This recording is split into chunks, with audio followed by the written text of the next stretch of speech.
Everyone, आप सभी का हमारे यूट्यूब चैनल कंचन एजुकेशन में स्वागत है। तो आज के वीडियो में हम जिस टॉपिक की बात करेंगे वो है सामाजिक संबंधों का जाल है या व्यवस्था। तो आज के वीडियो में हम जानेंगे कि सामाजिक संबंधों की जाल है या फिर व्यवस्था है, जिसकी चर्चा हम आगे विस्तार से करेंगे। तो इस क्रम में RM मैकइवर एंड CH पेज के इस कथन से कि सामाजिक संबंधों का जाल या व्यवस्था का तात्पर्य यह है कि समाज सिर्फ व्यक्तियों का संगठन नहीं है, बल्कि यह व्यक्तियों के बीच पाए जाने वाले सामाजिक संबंधों की व्यवस्था है। यानी कि मैकइवर और पेज का जो कथन है कि सामाजिक संबंधों का जाल है या व्यवस्था, उसका तात्पर्य यह लगाया गया है कि समाज सिर्फ व्यक्तियों का संगठन नहीं है, बल्कि यह व्यक्तियों के बीच पाए जाने वाले सामाजिक संबंधों की व्यवस्था है। इस क्रम में अगर लिखित विश्लेषण विशेष महत्वपूर्ण है, जो निम्नलिखित है। फर्स्ट पॉइंट है सामाजिक संबंधों का अर्थ। मैक्स वेबर के अनुसार सामाजिक संबंध शब्द का प्रयोग अनेक कर्ताओं के उस व्यवहार के लिए किया जाएगा जहां तक कि वे अर्थपूर्ण है। प्रत्येक की क्रिया एक दूसरे का ध्यान रखते हैं हुए की जाती है और इन्हीं अर्थों में संदर्भित है। अर्थात मैक्स वेबर का यह मानना है कि सामाजिक संबंध शब्द का जो प्रयोग अनेक कर्ताओं के उस व्यवहार के लिए किया जाता है जो अर्थपूर्ण होते हैं। प्रत्येक की क्रिया जो होती है वो एक दूसरे का ध्यान रखते हुए की जाती है और इन्हीं अर्थों में जो है उसको संदर्भित भी की जाती है। इस कथन से जो है 3 बातें स्पष्ट होती है। फर्स्ट पॉइंट है एक से अधिक कर्ताओं का होना। सेकेंड पॉइंट है अर्थपूर्ण क्रिया का होना और थर्ड पॉइंट है क्रिया का एक दूसरे के संदर्भ में होना। यानी कि इसमें यह माना गया है कि एक से अधिक कर्ताओं का होना। दूसरा यह माना गया है कि इसमें अर्थपूर्ण क्रिया का भी होना जरूरी माना गया है तथा क्रिया का एक दूसरे के संदर्भ में भी होना काफी महत्वपूर्ण माना गया है। सेकेंड पॉइंट है व्यक्तियों की पारस्परिक अर्थपूर्ण क्रिया।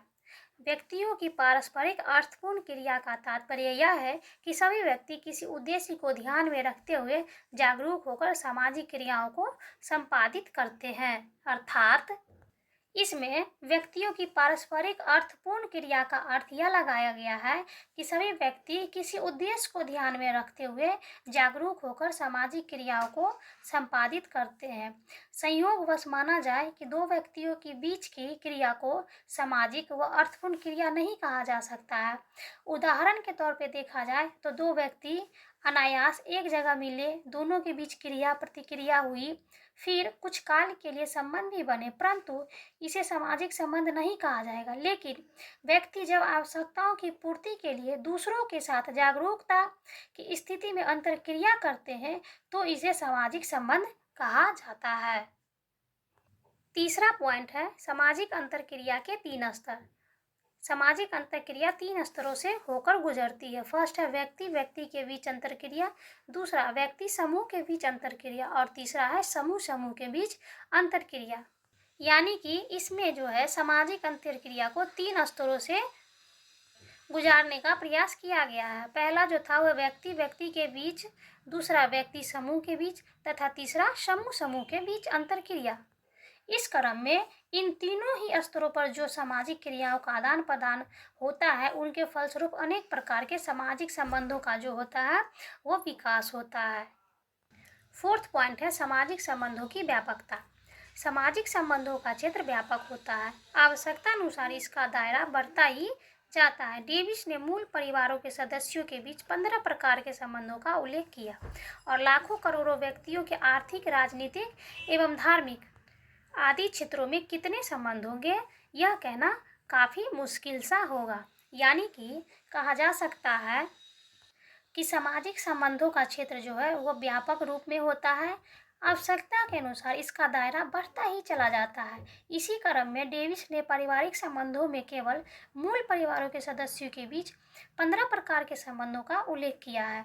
फिर इन्होंने लाखों करोड़ों व्यक्तियों के आर्थिक, राजनीतिक एवं धार्मिक आदि क्षेत्रों में कितने संबंध होंगे यह कहना भी उन्होंने मुश्किल माना है।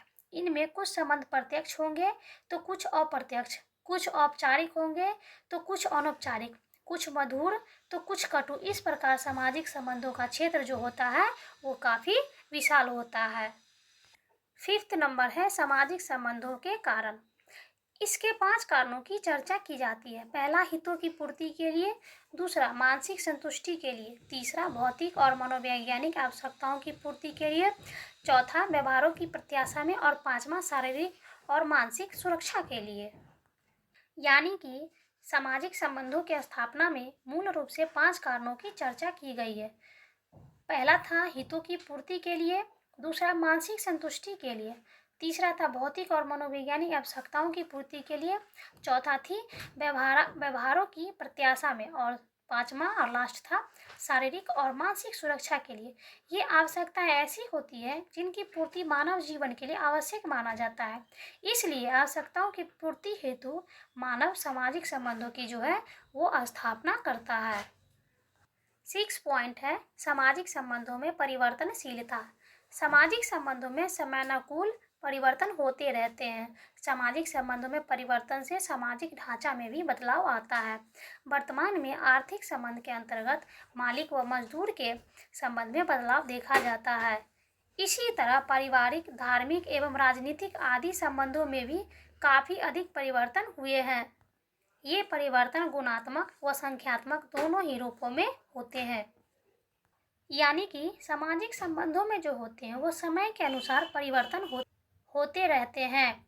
सामाजिक संबंधों में जो परिवर्तन होता है उससे सामाजिक ढांचा में बदलाव आता है। वर्तमान में जो है आर्थिक संबंध के अंतर्गत मालिक व मजदूर के संबंध में काफी बदलाव देखा जाता था, परंतु आज मालिक उस अर्थ में मालिक नहीं है जैसे जमींदार हुआ करते थे। इसी तरह पारिवारिक, धार्मिक एवं राजनीतिक आदि संबंधों में काफी महान या काफी अधिक परिवर्तन हुए हैं। ये परिवर्तन जो होते हैं वो गुणात्मक व संख्यात्मक दोनों ही रूपों में पाए गए हैं।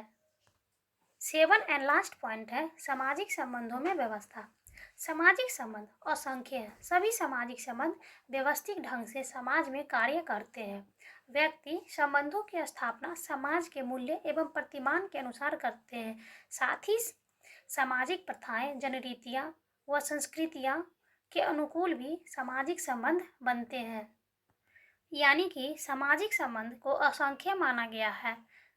सभी सामाजिक संबंध व्यवस्थित ढंग से समाज में कार्य करते हैं। व्यक्ति संबंधों की स्थापना जो है समाज के मूल्य और प्रतिमान के अनुसार करते हैं। इसके साथ ही सामाजिक प्रथाएं, रीतियां, जनरीतियां व संस्कृतियों के अनुकूल भी सामाजिक संबंध बनते रहते हैं।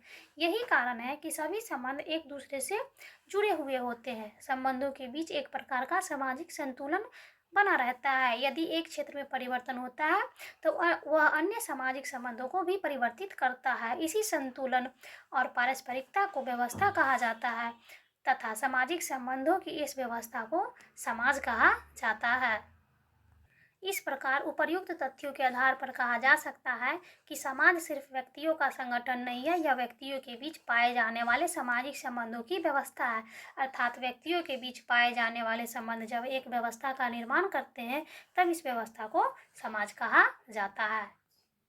तो आज का हमारा टॉपिक था समाज, सामाजिक संबंधों का जाल है या व्यवस्था, जिसमें मैकाइवर एंड पेज के कथन को स्पष्ट किया गया है तथा किंग्सले डेविस के पारिवारिक संबंधों के मूल परिवार के सदस्यों के बीच जो संबंध पाए जाते हैं उनके उल्लेख को बताया गया है तथा मैक्स वेबर के अनुसार सामाजिक संबंध का प्रयोग उन कर्ताओं के लिए, उस व्यवहार के लिए किया जाता है जो कि अर्थपूर्ण होते हैं। इसकी चर्चा की गई है तथा इसके अंतर्गत 7 पॉइंटों की भी चर्चा की गई है। फर्स्ट था सामाजिक संबंधों का अर्थ, सेकेंड था व्यक्तियों की पारस्परिक अर्थपूर्ण क्रिया, थर्ड था सामाजिक अंतरक्रिया के बीच 3 स्तर, फोर्थ था सामाजिक संबंधों की व्यापकता, 5th नंबर था सामाजिक संबंधों के कारण, 6 था सामाजिक संबंधों में परिवर्तनशीलता एंड 7 एंड लास्ट था सामाजिक संबंधों में व्यवस्था। जिसके आधार पे हमें यह ज्ञात होता है कि समाज जो है वह सामाजिक संबंधों का जाल है या व्यवस्था, जिसकी चर्चा आज के वीडियो में हम विस्तार पूर्वक किए हैं। So thank you. वीडियो अच्छी लगे तो like, share, comments and subscribe जरूर करें।